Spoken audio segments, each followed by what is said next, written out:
Une visite éclair mais nécessaire. Laurent Nunez, le numéro 2 de l'Intérieur en déplacement à Bordeaux, une des villes les plus touchées par les violences de samedi. Au programme, un arrêt au commissariat à la rencontre des policiers bordelais, puis à la résidence préfectorale auprès d'Alain Juppé.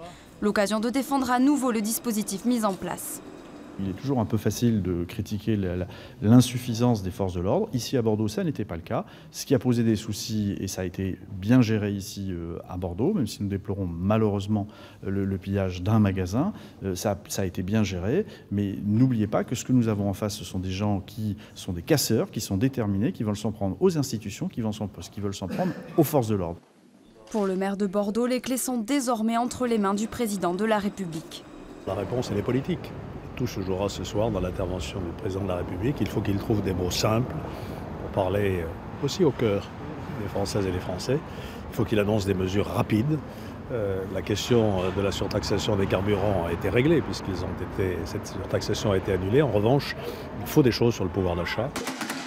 Samedi, la ville s'est embrasée. 200 à 300 casseurs d'un côté, 566 policiers et gendarmes de l'autre. Des scènes d'une rare violence. Bilan, 70 interpellations et près de 40 blessés. Pourtant, ce n'est pas le dispositif qui est remis en cause, un avis partagé par les syndicats de police.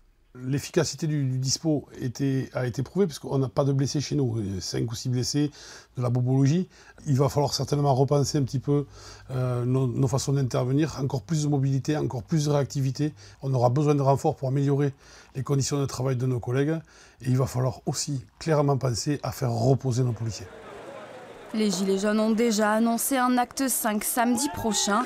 À Bordeaux comme partout en France, un seul objectif pour les forces de l'ordre, éviter à tout prix le même scénario.